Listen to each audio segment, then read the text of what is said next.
नमस्कार।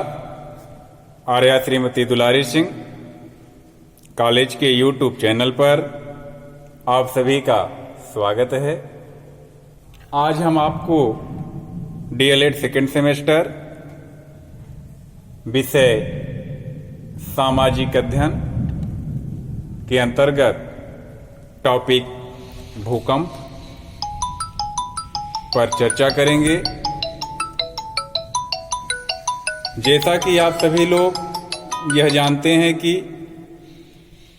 पिछले वीडियो में हमने आपसे टॉपिक धरातल के रूप बदलने वाले कारक पर चर्चा किया था। आज ठीक उसी से आगे चलते हैं और शुरू करते हैं आज का टॉपिक भूकंप। भूकंप एक आकस्मिक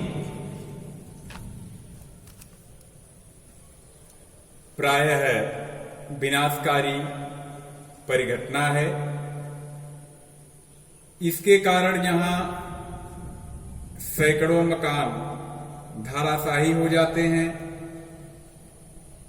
वहीं अनगिनत व्यक्ति असमय ही कालकलवित हो जाते हैं और कभी कभी नदियां अपना मार्ग बदल लेती हैं। भूकंप शब्द का साधारण अर्थ है पृथ्वी का हिलना।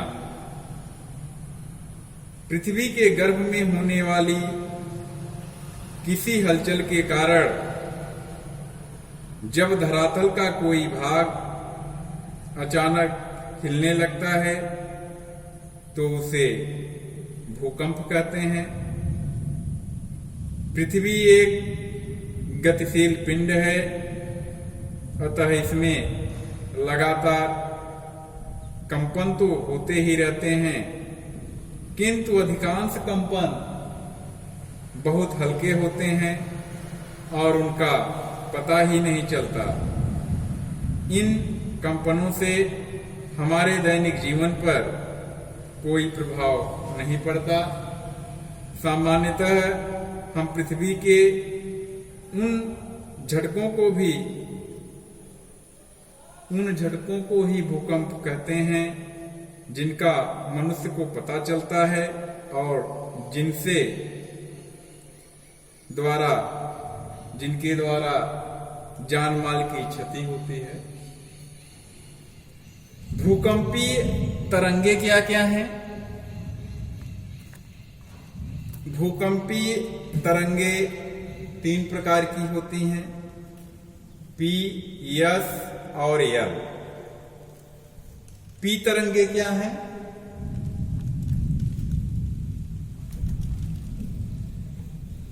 ये प्राथमिक तरंगे हैं। इनका संचरण ध्वनि तरंगों के समान होता है, अर्थात इनमें अणुओं का कंपन तरंगों की दिशा में आगे पीछे होता रहता है। इन्हें अनुलंब तरंग या संपीड़न तरंग भी कहते हैं।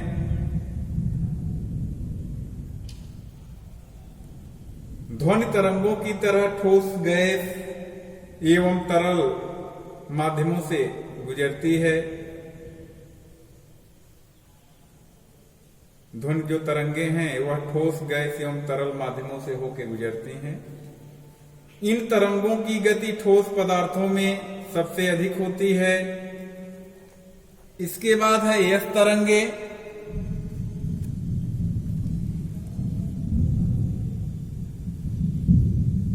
ये अनुप्रस्थ तरंगे हैं।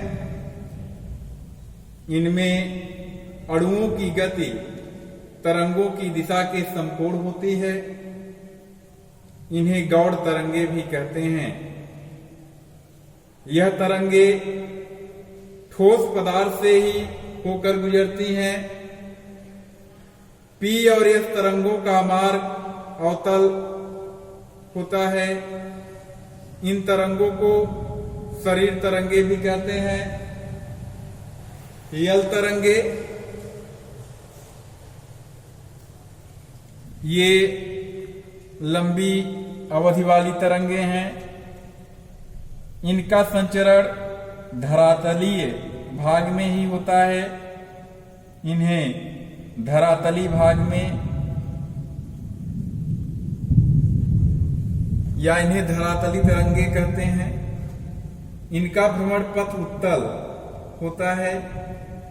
यह जल से भी होकर गुजर सकती हैं, अधिक गहराई पर लुप्त हो जाती हैं। यह सर्वाधिक विनाशकारी होती हैं, यल तरंगे। अब देखते हैं भूकंप के कौन कौन से कारण हैं।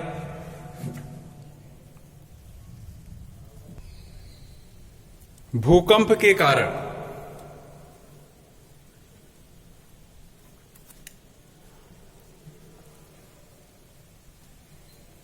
प्राकृतिक कारण। प्राकृतिक कारणों में चट्टानों का हिलना, जैसे जब हम किसी तालाब में पत्थर फेंकते हैं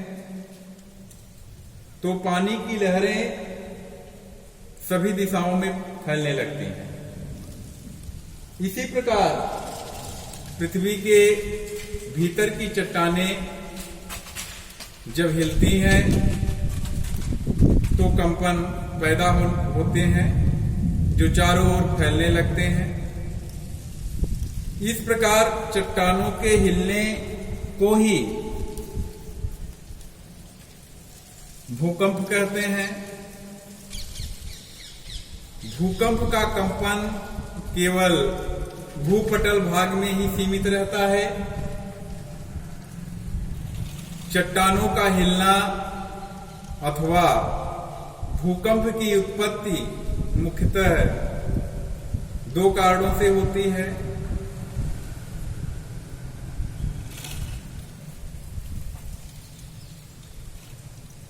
बी वर्निक टेक्टोनिक कारण।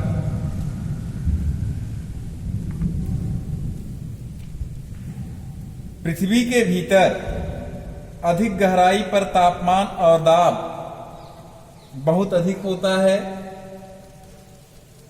कभी कभी यह दाब इतना अधिक बढ़ जाता है जिसके कारण गहराई पर स्थित चट्टानें मुड़ने लगती हैं और अंततः टूट जाती हैं।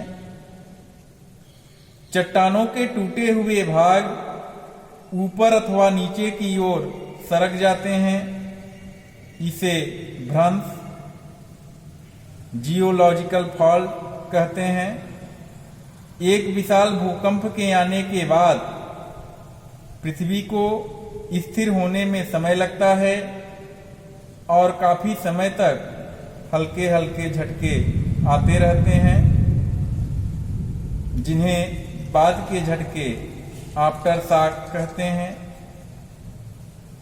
प्लेट टेक्टोनिक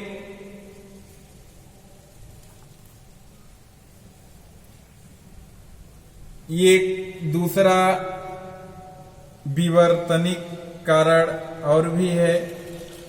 पृथ्वी के पटल को 12 प्लेटों का बना हुआ माना गया है। ये प्लेटें सरकती रहती हैं और कभी कभी दूसरी प्लेटों से टकरा भी जाती हैं।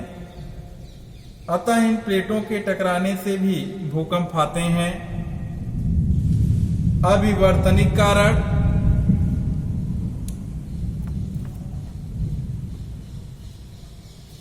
भूकंप की उत्पत्ति के अविवर्तनिक नॉन टेक्टोनिक कारण भी होते हैं। जब ज्वालामुखी से उद्गार निकलते हैं तब भी पृथ्वी की सतह पर कंपन होता है। इसके अतिरिक्त चट्टानों के खिसकने, बम फटने अथवा भारी वाहनों और रेलगाड़ियों की गति रेलगाड़ियों की तीव्र गति से भी कंपन पैदा होते हैं, किंतु इस प्रकार के भूकंप बहुत हल्के होते हैं। तेज से तेज ज्वालामुखी भूकंप एक मध्यम विवर्तनिक भूकंप से हल्का होता है। भूकंप के दो भाग होते हैं, पहला है स्थलीय भूकंप और दूसरा होता है सामुद्रिक भूकंप। स्थलीय भूकंप वे भूकंप होते हैं जो स्थल खंड पर आने वाले भूकंपों को स्थलीय भूकंप कहते हैं, जिसे स्थलीय खंड पर आने वाले भूकंपों को भूकंपीय स्थलीय भूकंप कहते हैं। और दूसरा है सामुद्रिक भूकंप। ऐसे भूकंप समुद्र में तथा समुद्र के तटीय भागों में उत्पन्न होते हैं। तटीय भागों में कभी कभी समुद्री कगारों तक पहुंच जाते हैं। भूकंपीय क्षेत्र कौन कौन सा है भारत में, कहां कहां पे भूकंप आते हैं? भूकंपीय क्षेत्र भारत में हिमालयी भूकंप क्षेत्र,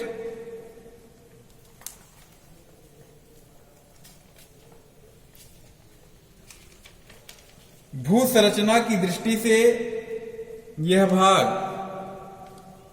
शेष देश से भिन्न है। यह अभी भी अपने निर्माण की अवस्था में है, अतः भू संतुलन की दृष्टि से यह एक अस्थिर क्षेत्र है। इस कारण इस क्षेत्र में सबसे अधिक भूकंप आया करते हैं, हिमालयी भूकंप क्षेत्र जो है। दूसरा क्षेत्र है उत्तरी मैदान का भूकंप क्षेत्र। यह क्षेत्र हिमालय के दक्षिण में सिंधु, गंगा और ब्रह्मपुत्र नदियों का मैदान है। इस मैदान की रचना असंगठित जलोढ़ मिट्टी से हुई है। हिमालय के निर्माण के समय संपीड़न के फलस्वरूप इस मैदान में कई दरारें बन गई, अतः भूगर्भिक हलचलों से यह प्रदेश शीघ्र कंपित हो जाता है।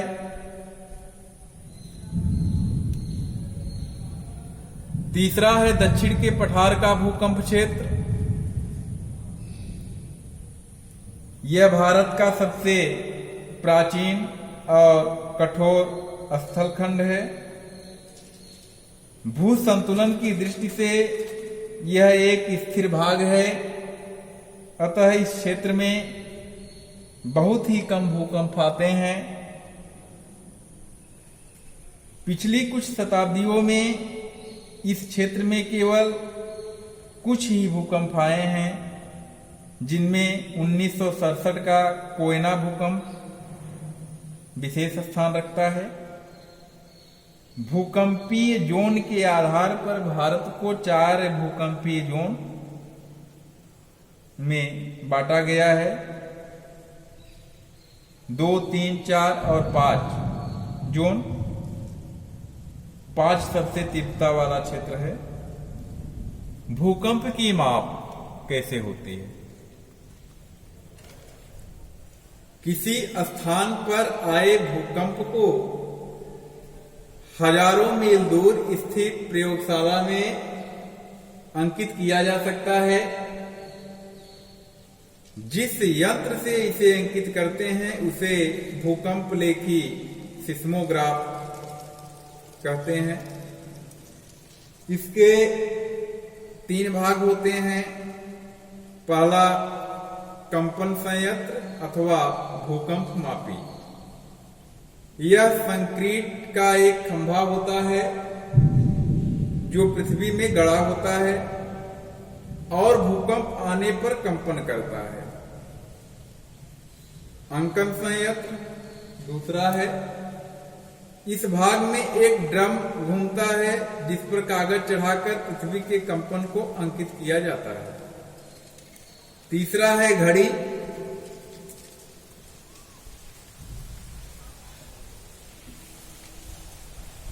यह कंपन शुरू और समाप्त होने के समय को अंकित करता है।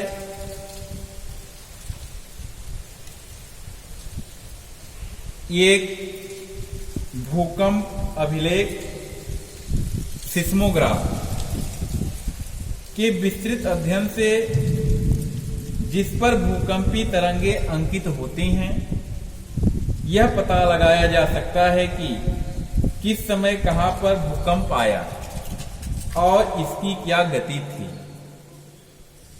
पृथ्वी के अंदर का वह भाग जहां पर कंपन की क्रिया आरंभ होती है उसे अवकेंद्र हाइपोसेंटर और उसके ठीक ऊपर पृथ्वी के सतह के भाग को अधिकेंद्र कहते हैं। अधिकेंद्र पर भूकंप का धक्का सबसे तीव्र होता है, अतः इस केंद्र के आसपास के क्षेत्र में विनाश सबसे अधिक होता है। इस केंद्र से दूर की ओर भूकंप तरंगों की शक्ति समय समय कम होती जाती है और क्षति भी कम होती जाती है। किसी भूकंप की तीव्रता उसकी विनाश लीला को बताती है।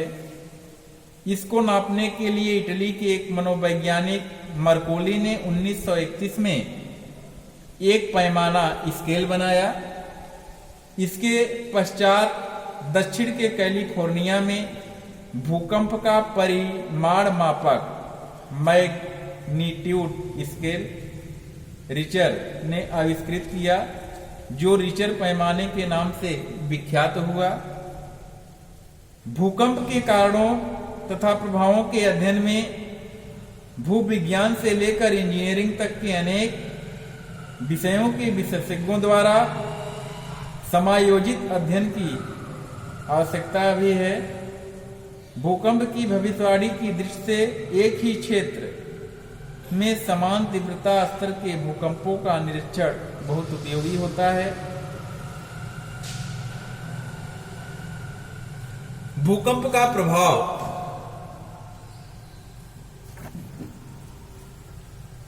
प्राकृतिक उपद्रवों में भूकंप सबसे अधिक भीषण और विनाशकारी होते हैं। भूकंप कुछ क्षणों में ही व्यापक जनहानि के कारण बन जाते हैं। अतः मानव भूकंप को सदैव अभिशाप मानता आया है। भूकंप के प्रकोप में इमारतें ध्वस्त हो जाती हैं, भूमि धंस जाती है, दरारें पड़ जाती हैं, समुद्र में तूफान आते हैं। जैसा कि 26 दिसंबर 2004 को हिंद महासागर के तल के नीचे आए भीषण भूकंप से ऊपरी शक्तिशाली सुनामी लहरें ने भारत के इंडोनेशिया, थाईलैंड सहित 11 देशों के तटीय क्षेत्रों में तबाही मचाई थी और व्यापक जनहानि हुई थी। भूकंप के कारण समुद्र तट के धंसने से सबसे अच्छी खाड़ी तथा बंदरगाह भी बन जाते हैं। कभी कभी जलमग्न तट भूमि समुद्र के बाहर निकल आती है, जिससे उपजाऊ मैदान की रचना होती है। भूकंप के कारण धरातल पर कई नवीन भू आकारों जैसे द्वीप, झील, पठार आदि का निर्माण होता है, जो कि मानव के लिए कभी कभी बड़े उपयोगी सिद्ध होते हैं। इस प्रकार से आपने आज के टॉपिक में भूकंप क्या है, भूकंप की कौन कौन सी तरंगे होती हैं, भूकंप के क्या कारण हैं, भूकंपी क्षेत्र कौन कौन सा है और भूकंप की माप किस प्रकार से की जाती है। आज का टॉपिक अब यहीं पे समाप्त करते हैं। आप सभी से आग्रह है कि इस वीडियो के द्वारा पढ़ाए गए लेक्चर का नोट्स तैयार करें। आने वाले परीक्षाओं में इससे संबंधित बहुत सारे प्रश्न पूछे जाते हैं। अब हम आपसे अगले वीडियो में इससे आगे का टॉपिक लेके आपके पास फिर उपस्थित होंगे। तब तक के लिए नमस्कार, धन्यवाद।